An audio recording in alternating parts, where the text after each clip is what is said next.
Bueno, buenos días. La clase de hoy nos ocupa de un orden realmente importante que comprende familias agronómicamente interesantes. Entre ellas están las fabáceas o leguminosas. Siguiendo la, la tradición del APG3, que es, como siempre les digo, el sistema de clasificación que nosotros hemos optado, llaman a leguminosas fabáceas, pero nosotros decidimos continuar llamando leguminosas porque, a diferencia de lo que ocurre en otras familias, normalmente el nombre de la familia corresponde a un género y en este caso no hay ningún género faba en leguminosas. Simplemente Vicia faba hace referencia a uno de los cultígenos más antiguos del hombre, que son las habas, pero en este caso el nombre de la familia correspondería a un epíteto específico, no un género. Entonces, por esa razón nosotros hemos trabajado muchísimo y es la familia que nos provee de información y a la que hemos dedicado nuestro tiempo y nuestros años, decidimos llamar leguminosas. Es una familia que comparte el tercer lugar de familia más numerosa del reino vegetal, después de orquídeas y asteráceas. Comparte el tercer lugar con más o menos 19.000 especies, conjuntamente con rubiáceas. Es una familia que está representada en todo el hemisferio con distintos tipos de representantes de distintos ambientes, con una distribución fundamentalmente, lo más importante, como la mayoría de las familias, intertropical.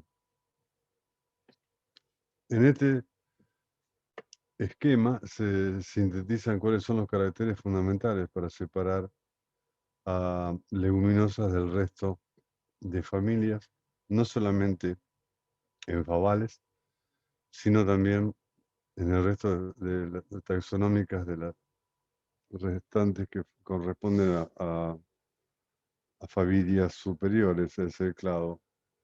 Se caracterizan entonces normalmente las fabáceas por ser plantas con hojas compuestas, generalmente con estípulas. Hay quienes van a ver que tienen hojas reducidas a un solo folíolo, pero al estudiarla inmediatamente nos damos cuenta que se trata de una reducción. Son flores variadas, normalmente pentámeras, con una proliferación diferente que nos permite acceder a una categoría infrafamiliar, o sea, clasificarlas en familias. A veces esas hojas que siempre dije tienen estípulas pueden estar transformadas en folíolos, en zarcillos, o también el raquis de las hojas puede estar transformado en zarcillos. Y el fruto es siempre una legumbre, o sea, un fruto dehiscente o indehiscente, eh, con, caracterizado por provenir de un ovario súpero, unicarpelar, multiovulado de presentación axilar. La particularidad de la leguminosa es la de poseer en las raíces nódulos radiculares al vivir en simbiosis con bacterias del género Rhizobium, que le permite fijar el nitrógeno atmosférico y compartirlo, y con ese carácter hace que la planta en parte se individualice de la necesidad de nitrógeno que pueda tener el suelo. Y este carácter hace que todas las leguminosas, de las arbóreas, arbustivas o herbáceas, que fijan nitrógeno, es un compendio de plantas que contribuye a la fijación de nitrógeno del planeta más o menos 40.000 kilos por hectárea, que eso es un aporte fundamental. Es muy variado la utilidad que tiene los géneros que componen a leguminosas con sus representantes. Vamos a encontrar forrajeras, vamos a encontrar especies maderables, vamos a encontrar hortícolas, vamos a encontrar especies oleaginosas, nutritivas, etcétera, siempre con de las forrajeras o nutritivas u oleaginosas con un alto contenido proteico, lo que hace que sean forrajeras insuperables hasta los últimos días o también alimentos de una buena proporción de dosis para fundamentalmente el humano que las ingiere. Con respecto a las hojas, siempre estamos con hojas compuestas, pueden ser pipinadas, pueden ser pinadas, pueden ser paripinadas o imparipinadas, o en el grupo superiores, perdón, de más diferenciado pueden ser trifoliadas, pentafoliadas, pueden ser uniyugas, pueden ser trifoliadas o palmatifoliadas. Vamos a ver cuáles son los ejemplos. Pero esa es la variabilidad que se da normalmente en el grupo dentro de lo que es hoja compuesta. Las estípulas, repito, pueden ser muy desarrolladas, equivalentes a folios, como el caso de Pisum, pueden estar reducidas a espinas muy desarrolladas, geminadas en número de dos, en el caso de acacias o prosopis, más que nada cuando las acacias o los prosopis tienen un estado arbustivo, no olvidemos que estamos hablando en acacia de arbolitos y en prosopis de árboles verdaderamente desarrollados. Con respecto a variaciones en el fruto, podemos encontrar sámara, o sea, un fruto netamente adaptado a problemas de dispersión por el viento, porque es muy importante. Podemos encontrar lomento, o sea, una legumbre con artejos de falsa dehiscencia que se desarticulan en artejos uniseminados. Generalmente tienen estos artejos pelos ganchosos que le permiten estar facilitando una dispersión epizoica. Es muy común el lomento en frutos de género Desmodium, que de ahí el tradicional pega-pega. La legumbre puede estar transformada en drupa, en el caso de Andira o Jeffrea. Puede ser también una legumbre indehiscente, como en el caso de la oreja de negro, timbó, Enterolobium contratisilicum. Puede ser una legumbre dehiscente, como en el caso de los grupos más evolucionados, como son los fasciolos, todo el grupo de porotos. O puede ser un geocarpo, o sea, un fruto subterráneo que se desarrolla bajo tierra, con el típico caso del maní, uno de los únicos géneros que tiene fruto subterráneo. Yendo al maní, que es una planta que nos interesa sobremanera, esa es la planta típica del maní. Les voy a comentar un esquema de la biología floral del maní. Generalmente, dije, el maní tiene hojas tetrafolioladas, con inflorescencia en espigas contraídas, muy contraídas, en las axilas de las hojas. Lo que se ve es un hipanto, no es un pedicelo. El ovario se encuentra en la parte inferior del hipanto y en la parte superior se encuentra cáliz, corola, androceo y la parte terminal del estilo y estigma, que lo vemos en el esquema. El estilo recorre toda la longitud del hipanto. Cuando se fecunda la flor, todo el sistema de hipanto cae y una vez fecundado los óvulos del ovario, que normalmente son dos, se desarrolla un meristema basal que da origen al clavo. El clavo, o PEG de los norteamericanos, va a ser el que entierra al ovario con los dos óvulos fecundados, que posteriormente desarrollarán la caja, y de esa forma se cumple el ciclo de lo que es el araquis. Normalmente, en los araquis silvestres, que aproximadamente ocupan 80 especies, también netamente americanas, el fruto puede tener una sola semilla, pero normalmente en los maníes cultivados, o sea, en Arachis hipogea, las cajas pueden tener de 2 a 4 semillas, y vamos a ver después que hay una diferenciación dentro de hipogea, de Arachis hipogea, dos subespecies, hipogea y fastillata, y cada una de ellas tienen dos variedades que componen el gran grupo de maníes cultivados y consumidos por el hombre. Esto entonces es la biología o el ciclo de vida fundamentalmente de Arachis. Repito, un género netamente americano, con representantes cultivados, que sabemos cuál es el origen, las partes bajas de Bolivia, cerca del límite con Argentina, una gran diversidad de razas cultivadas en los países andinos y también en todos los países descendientes de guaraníes, una fuerte influencia guaranítica en su distribución, en su uso y su cultivo, y hoy un cultivo importante para nuestro país es que Argentina es el primer productor del mundo de maní.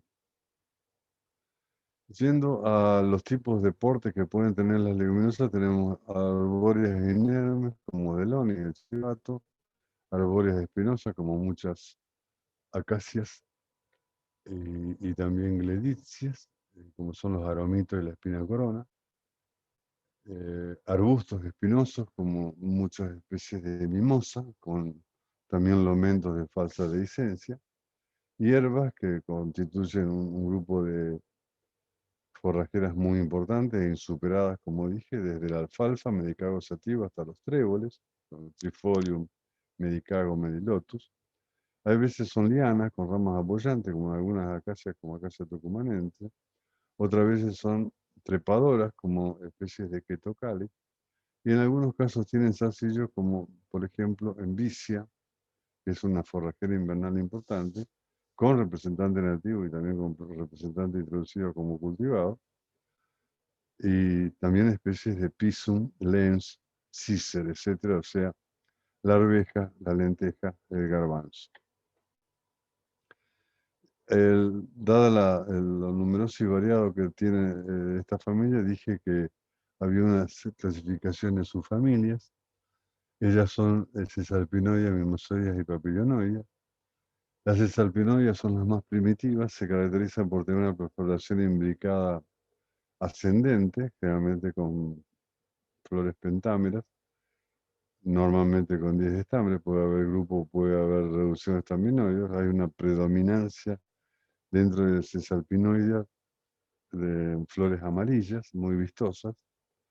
Las hojas de Cesarpinoidea son pinnadas o bipinnadas, nunca va a haber hojas de un solo tipo, y generalmente las Cesarpinoidea, al ser las más primitivas, no nodulan. O sea, estamos hablando del grupo más incipiente y más primitivo, valga la redundancia, dentro de la familia leguminosa. Las mimosoides, por otra parte, tienen una perforación valvar, también con flores pentámeras, las hojas siempre son bipinnadas. Y acá hay una particularidad, normalmente nunca las mimosoides van a tener flores aisladas, siempre se caracteriza por estar en inflorescencias. La corola y el cáliz de las mimosoides es muy conspicua, muy poco vistosa, y generalmente el colorido y la atracción de los polinizadores se realiza a través del colorido de los estambres, los filamentos, los estambres de las flores, como dije, siempre en inflorescencias. Las mimosoides es un grupo muy importante, generalmente muchos representantes arbóreos, nodulan, o sea que a pesar de ser arbóreos, tienen un porcentaje de incorporación de nitrógeno al suelo. Por último, papilionoides, de las 18.000 especies, más o menos 11.000 hoy son papilionoides, es la subfamilia más evolucionada. Tenemos acá una perforación imbricada descendente, con los sépalos unidos y los pétalos parcialmente unidos. Ahí tenemos un desarrollo de un gran pétalo, que es el estandarte, que es el que realmente atrae a los polinizadores, a pesar que normalmente se trata de flores autógamas. Dos pétalos laterales llamados alas y dos pétalos inferiores, unidos o no, que protegen totalmente el androsil gineceo, que se denomina la quilla. Normalmente tenemos 9 estambres. Me olvidé decirle que en mimosoide hay infinitos de estambres, de 4 infinitos, cosa que no ocurre en las otras subfamilias. De los 9 o 10 estambres pueden estar pseudo unidos, o sea, formando 9 más 1, o hay una diversidad de grados de unión. Con respecto a hojas, las papilionoides nunca tienen hojas bipinnadas, siempre tienen hojas pinnadas o reducidas a trifoliado, pinado, trifoliado, digitado, trifoliado. Puede haber hojas pentafoliadas como el lupino, puede haber hojas uniyugas como el atil. y generalmente las papilonoides, en su gran mayoría, nodulan. Estamos hablando del grupo de leguminosas más evolucionadas. Esta es la característica de inflorescencia de mimosodia. Esto es caliandra, y fíjense lo llamativo que es el colorido de los filamentos de los estambres. Hay caliandras nativas, como por ejemplo caliandra troyana, que vive en el interior de la selva mixta de Misiones, o caliandras en sabana como brevicable, que es acaule. Fíjense que no hay diferencia entre el estímulo y los filamentos estaminales, simplemente se nota la diferencia cuando caducan las flores a la noche. La otra inflorescencia típica casi acá en los aromitos, en cabezuelas, o en espigas muy densas como acacia bonariensis. Y uno de los ejemplos, que es la única forrajera que tenemos dentro de mimosoias, es Desmantus brigatus, que es una planta nativa, que es un arbusto. Normalmente, repito, las mimosoias no son forrajeras, solamente se las usa como forraje de emergencia. Pero sí tenemos un ensayo de Desmantus virgatus que anda muy bien. Hay 4 especies nativas, de las cuales virgatus resultó ser la más adaptada de acuerdo a su aceptabilidad por el ganado. Yendo a mimosoides arbóreas, tenemos bueno, un gran grupo de prosopis, más o menos hay 52 especies en América del Sur de prosopis. Lo más representado en nuestra flora es Prosopis nigra y Prosopis alba, de gran distribución en la provincia del Espinal y en la provincia fitogeográfica chaqueña. Y también ambos maderables, son los algarrobo blanco y algarrobo negro. También está el Yandubay, Prosopis affini, muy común en la provincia fitogeográfica del Espinal. Es un árbol de menor porte que también está en el Chaco, pero prima en el Espinal, y una especie que ha sufrido mucha extracción para la elaboración de postes de alambrados y también para leña. Prosopis cutzei es el litín, es una planta muy particular, con hojas muy reducidas a escamas, generalmente entonces tiene un aspecto de áfilo, y vive en la transición entre Chaco árido y Chaco seco, maderable, una madera casi imputrescible, muy dura, muy densa, y repito, es característico de la parte de transición entre los dos distritos de la provincia fitogeográfica chaqueña. Bueno, como uno de los extremos de distribución tenemos Prosopis, que es una de las únicas arbóreas, junto con Polilepis y los cardones, que se encuentran a 13.500 metros sobre el nivel del mar, a 3.600. Esta especie vive en las estepas de altura de la quebrada de Humahuaca, estamos cerca a La Quiaca, y todo lo que se ve, repito, es lo único arbustivo o arbóreo de la zona. Prosopis nigra, bueno, el algarrobo negro, tiene particularidades muy especiales para reconocerlo. No llega a tener gran fuste, tiene una copa aparasolada muy característica. Normalmente la rama tiene, perdón, macro y braquiblastos. Los braquiblastos se encuentran en hojas compuestas, normalmente billugas o trillugas, y las inflorescencias normalmente son péndulas, en unas espigas muy densas, muy llamativas, y el prosopis, quiero aclarar, que tiene un alto a veces porcentaje de alogamia, o sea, es muy común encontrar híbridos naturales entre las distintas especies de prosopis que pueden estar en nuestro Chaco, por ejemplo, desde el caso de Hasleri con alba. También es común entonces los bosques de prosopis, o Prosopis nigra, que es la especie más abundante en la flora argentina, que también pueden darse dentro del espinal y en el borde de lo que es los humedales del Iberá. Estos son los bosques de Prosopis affinis, que es la fisonomía que nosotros observamos en la provincia del Espinal cuando estamos yendo a Mercedes o a Curuzú, una zona sometida a alto impacto de ganadería, como dije, de hace muchísimos años, y también a una gran extracción de madera para leña y para postes de alambrado. Tenemos también mimosoides selváticas, como por ejemplo entre el ologium contorticilo, que es un componente importante en las selvas mixtas y en las selvas marginales del río Paraná, Paraguay y Uruguay. Es el timbo maderable, de una madera muy usada para todo lo que sea embarcaciones. Albicia, varias especies de albicia que viven en la selva mixta de Misiones, son los anchicos, que son árboles que más o menos pueden medir 35 metros de altura. Olocalis balance, con sus típicas raíces tabulares, también forma parte de la selva de inundación del río Iguazú, Paraná. Acacia precox es el garabato negro y es una planta muy común y una de las plantas fusibles, o sea, una de las plantas que primero se desarrolla porque vive en el sotobosque del Chaco árido y cuando se corta el Chaco, normalmente explosión, hay una explosión de propágulos de acacia precox, o sea, de garabato, que son las llamadas plantas cicatrizantes de los ambientes y que le permite poder volver a evolucionar a lo que era el bosque prístino. El Crodolecum es el tatanés, es una planta que forma macizos, ahí tiene una planta madre con varias plantas hijas porque tiene raíces gemíferas. El tatanés fue usado como maderable, una madera imputecible de un veteado muy interesante, muy lindo, le llaman palo corcho por la corteza de Suber. Hoy es muy raro encontrar poblaciones de tatané, nosotros encontramos esta población perdida en el límite sur de distribución del género, en Montecaseros puntualmente, ya que su distribución llegaba únicamente a los algodones húmedos del sistema Santa Lucía en el Parque Nacional Burucuyá. Repito, era maderable, se lo usaba para hacer muebles, pero hoy es muy raro, muy difícil encontrar árboles con desarrollo de fuste maderable como lo que se requiere, ya que ha sido bastante perseguido. Bueno, acá está el detalle de la típica inflorescencia del tatané con las flores en cabezuelas y las hojas pinnadas.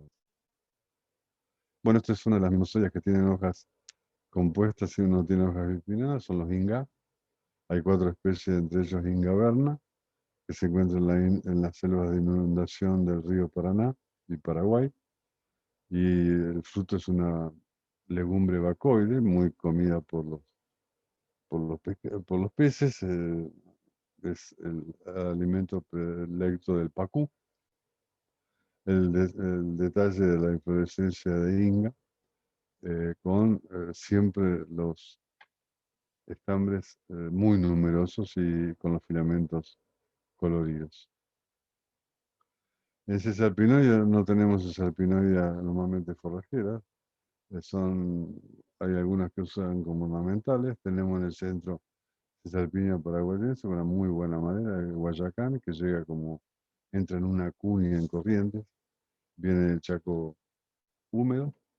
Un arbusto en una péndula, que es el pitocanuto, que normalmente es un arbusto de 1,50 m a 2 metros de altura y se encuentra en el borde de bosque, realmente alterado. Camecrita desbaucis se encuentra en las sabanas arenosas y también en los cerrados del noreste de Corrientes y sur de Misiones. Y Cesarpinia gliesi, que es la lagaña de perro, es una de las únicas cesarpinoides que se encuentra en el Chaco árido, la zona de Santiago este, límite con la provincia fitogeográfica del Monte. Gledicia morfoide es una de las especies más antiguas dentro de las arbóreas representadas en nuestra flora, forma parte del bosque chaqueño húmedo, es la espina corona, tiene flores unisexuadas, legumbre indehiscente, muy rica en saponida, y flores y hojas pipinadas. El Peltophora ondubium es el Libirapita, un árbol muy importante, maderable, también forma parte de las selvas mixtas, es muy frecuente en las selvas marginales, se lo ha usado mucho como ornamental y se lo sigue usando, florece en diciembre y enero con unos racimos espectaculares. Y también es una especie maderable, una muy buena beta, también ha sido bastante usado en mueblería. Introducidas tenemos Delonis regia, que es el chivato de origen asiático, y la lluvia de oro, Cassia fístula, por tener callos huecos, que es también usada como ornamental. Dentro de Casia, o lo que es Serna o Camecrista, hay un grupo de sernas áfilas que se extienden casi exclusivamente en el noroeste argentino.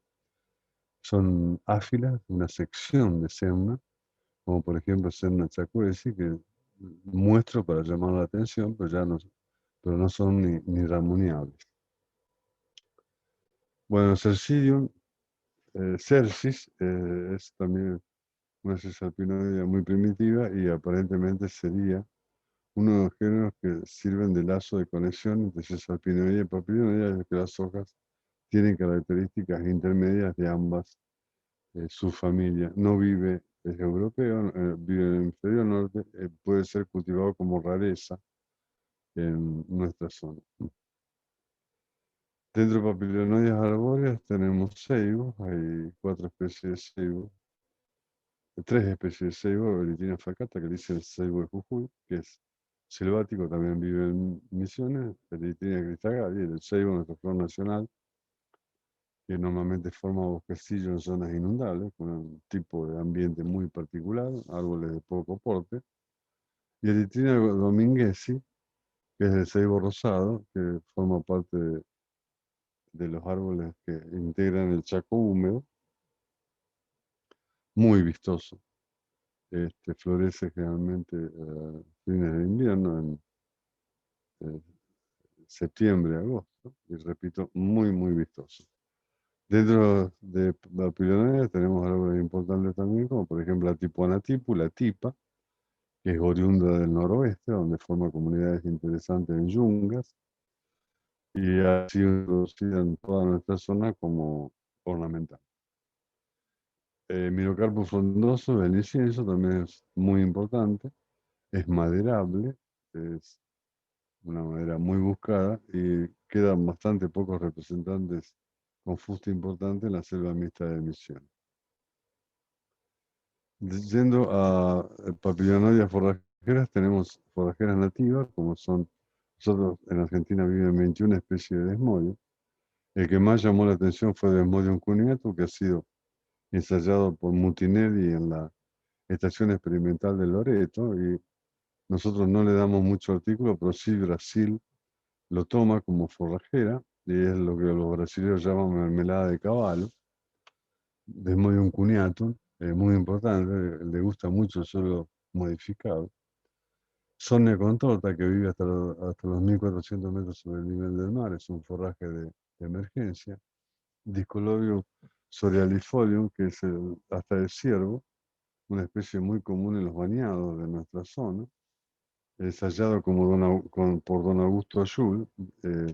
No tiene gran masa verde, pero vive, repito, en los bañados.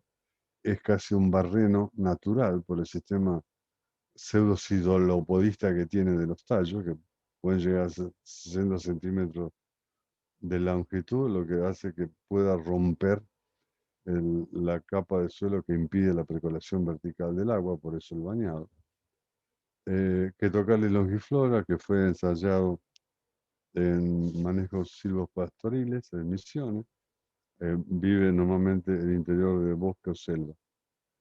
Y después las especies de Arachis. Arachis, repito, es un género americano con especies que se han manejado y se están usando muchísimo primero como cobertura verde, y también ha sido usada como forrajera. Ahí tenemos Arachis pintoi, que el autor es nuestro maestro, el ingeniero Grapovica, que fue descrito de Bahía y muy propagado en toda la parte de suelos lateríticos carentes en parte de fósforo por un técnico uruguayo que se llamó Pizarro, y de ahí adoptado por Brasil en su gran mayoría. Arachis pintoi también ha sido ensayado en Argentina. Nosotros tenemos ensayos de cobertura en cultivo de Ile paraguayense, o sea, de hierba, con resultados muy buenos, ya que es muy competitivo para las malezas y además fija nitrógeno y puede ser usado como forraje. Además de pintol, estamos ensayando y tenemos muchas muchas posibilidades de lograr cosas importantes con Arachis glabrata, que sí que es local. Es el araqui que ustedes ven creciendo en los parterres por la ciudad, todo florido. El glabrata fue mejorado por los americanos y realmente puede formar un colchón de masa verde muy importante. También se propaga por esquejes, por trozos de ramas como pintoy. Pero digo, tiene mayor volumen, es más, tiene mayor volumen que Arachis pintoy. Pintoy ha sido adoptado hasta en China. Nosotros hemos realizado el cultivo en China, donde lo usan netamente para prevenir la erosión de los suelos y fijar nitrógeno, y así no usar fertilizantes ni herbicidas, desde cultivos varios hasta cultivos como el caucho. Así que tenemos mucha alternativa, muchas posibilidades de usar Arachis como servicio, o sea, como cultivo de cobertura y también como cultivo eh, para implantarlo en cultivos perennes, como por ejemplo citrus y le paraguayense, o sea, la hierba, con hasta ahora resultados muy importantes. Tenemos ensayo en Monte Carlo, en Aristóbulo del Valle y también en Ruiz de Montoya, en Misiones. Desmodium leiocarpo es uno de los Desmodium arbustivos que vive en los bosques, en la selva mixta, la margen de selva mixta de Misiones, también con desarrollo hasta 2 metros de altura. Estas son los ensayos de cobertura que yo les decía en China. Todo esto es Arachis pintoy. Esto es Amicia andícola, que es pariente de los maníes, pero que vive exclusivamente en altura. Es un forraje de emergencia en una altura que va de 1400 a 2700 metros sobre el nivel del mar, más no baja. Esto es estilosante. Bueno, el estilosante requiere un capítulo especial. Es una planta, nosotros tenemos 9 especies de estilosantes nativas en nuestra flora, que viven desde Ituzaingó hasta la provincia de Córdoba y también Uruguay. Entre ellas ya hay bajo cultivo estilosantes escabra, estilosantes guianensis, hipocampoides. Lo que tiene en la foto es rostrata y esas serían las especies con más habilidad para su cultivo. La llaman la alfalfa subtrópica, se lo ha cultivado mucho en Brasil. También ha sido tomado por China, donde lo usan netamente como cobertura, ya que es muy dominante y lo cortan y lo dan como forraje para cerdos, aves de corral o, o cabras. En nuestro país nosotros estamos haciendo ensayos de cobertura con cultivo de hierba de estilosantes en Aristóbulo del Valle. Es muy complicado conseguir semillas, ya que en nuestro país todo lo tenemos que hacer vía Brasil, ya que tendríamos que dedicarnos en parte a cultígeno de estilosantes, ya sea hipocampoides o guianensis, para su propagación. Bueno, esto es una estación experimental en la isla de Hainan, donde han incorporado varias especies de estilosantes. La más voluptuosa a la derecha es la Iocarpa, de guianensis, que es la que más resultados les ha dado y la que han manejado en mayor escala, y es la que quieren incorporar al continente, ya que Hainan es un ambiente megatérmico, cosa que el continente no, y la han mandado hasta el espacio de semilla a ver si logran mutaciones, pero repito, son especies muy constantes. Este es un cultivo de elais, de una palmera. Los chinos tienen aceite únicamente vegetal. em, y toda la cobertura es de estilosantes. Ese es uno de los doctores de China, de Hainan, que nos invitó a través de una organización que depende del Ministerio de Agricultura de China.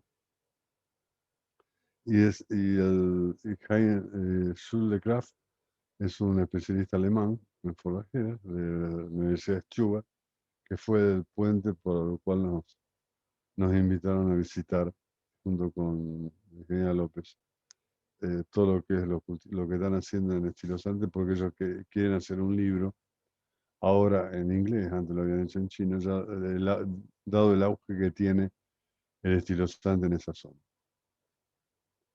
Bueno, esto es una exposición que nos invitaron. Ahí tienen las cabras que la crían en umbráculos y le dan de comer estilosantes una vez al día y gramíneas otra vez. Ahí tienen la planta de estilosante cultivada en maceta, guianense puntualmente. Y también ellos usan estilosantes para cerdos.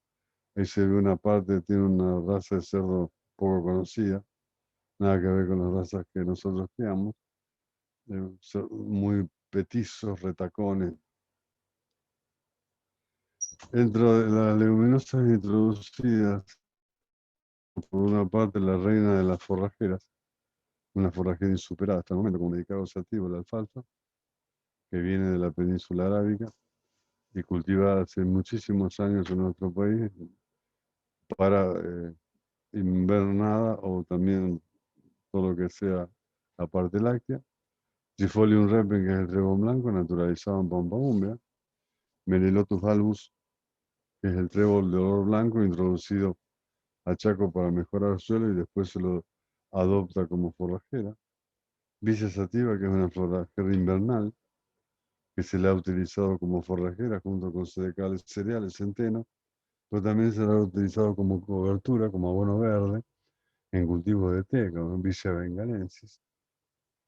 Especie de medicado lupulina, naturalizados totalmente en Argentina, que son los falsos tréboles de carretilla, medicado polimorfa, también con muy buenos resultados en nuestra zona para usarlo como cobertura, más que nada en citrus, forrajeros ambos, nativas de Fasciolea, que es la tribu más evolucionada dentro de leguminosas, como por ejemplo Macroptilum. Los Macroptilum, que son todos los parientes del poroto, no son apetecibles por el ganado, pero se lo usa como abono verde, como el kudzu. Crotalaria maipurense, que también se la usa como abono verde, no es forrajera. Cesbaña virgata es un arbusto que vive normalmente cerca de cursos de agua en nuestros ambientes y se la usa mucho en Colombia para recuperar suelos decapitados. Nosotros no lo usamos absolutamente para nada. Bueno, rarezas, volubles muy interesantes, como por ejemplo Mucuna slonei, que es endémica de la selva mixta de Misiones. Y después tenemos un grupo de fasuelias hortícolas de cultivo intensivo, como los porotos, Phaseolus coccinus, la arveja, Pisum sativum, el garbanzo, un cultivo antiquísimo, tanto como el java, Cicera aureantum, y la escolinaris, que son las lentejas, muy de moda ahora por el aporte, además de proteico, de hierro. Tenemos la vicia fava, repito, un cultivo muy importante, muy consumido desde antaño. Y después tenemos Araki. La Araquipoia es la especie que se cultiva, repito, de origen americano. Es una de las plantas que logra revertir su utilidad de oleaginosa, pasa netamente alimenticia. Hoy se hace muy poco maní para aceite. Se comenzó a hacer maní para aceite en la provincia de Corrientes, después pasa Entre Ríos, Santa Fe y en el 54 llega a Córdoba, donde se instaura, ya que es hoy la provincia más productiva en maní de Argentina y además se proyecta al mundo, ya que gracias a todo lo que se hace en General Cabrera, General Dehesa, toda la zona de Hernando, el centro de Río Cuarto, toda esa zona, normalmente se exporta. Glicina más que la soja, un cultivo extensivo oleaginoso muy importante, introducido y que ha sido de gran utilidad su introducción en la pampa húmeda por las rotaciones que se hacen. Netamente oleaginoso y por la gente que consume también poroto de soja. Esto es un cultivo en Río Cuarto, autotransportado de más o menos 2.000 hectáreas de araki de maní. Esta es la planta que hoy se usa como maní, Florman, que es una raza traída de Estados Unidos, que se llamó inicialmente Florrunner, es un maní postrado, hipovea típico con inflorescencia solamente en las ramas laterales, el eje central, que es lo que se nota en el surco, las ramas más notorias, no tiene flores. El cultivo de maní tiene sus precios pronto, tiene una costa para arrancarlo, como son frutos subterráneos. Hay una máquina que se llama arrancadora que lo arranca y lo da vuelta para que se olvide. Hay que dejarlo secar en el sol para que se estacione. Y después pasa una descapotadora que es la que separa las cajas de las plantas para después engavillarlo, llevarlo a las plantas fraccionadoras y procederse al pelado. El 90% del maní que se consume hoy es pelado, no se consume en cáscara. Se lo acondiciona en estos grandes acoplados con esos turbos de aire caliente que secan más o menos a los maníes en 6, 7 días. Después pasa al descascarado y posterior a su comercialización. Como rareza tenemos Vigna caracara, pariente de los pasiolos, donde hay un gran desarrollo de la quilla en vez del estandarte y normalmente hablábamos de plantas alógamas y en este caso Vigna elonga el estilo para depositar fuera del alcance del androceo al estigma y producir así la polinización cruzada. Una rareza, Desmodium dryesi, que como dije, todos los Desmodium tienen lomentos, con artejos que normalmente tienen pelos ganchosos que sirven para adherirse al pelo o a la ropa. En este caso, el último artejo de Desmodium es papiracio, arrillonado y está directamente adaptado para dispersarse por el viento. Es un arbusto que crece en el noroeste argentino, exclusivamente esa zona.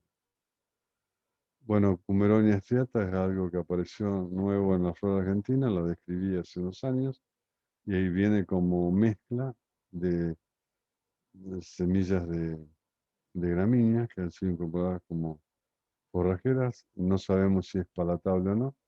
Puede usarse tal vez como cobertura o como abono viable, pero es muy agresiva ya que la describí de Misiones y hoy llega hasta Virasoro Corrientes.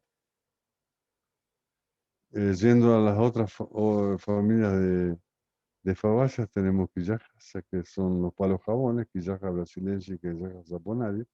Son árboles, quillaja brasileña que forman parte de la selva mixta de Misiones, muy ricos en saponina, ya que quillaja saponaria se cultiva para extracción de jabón.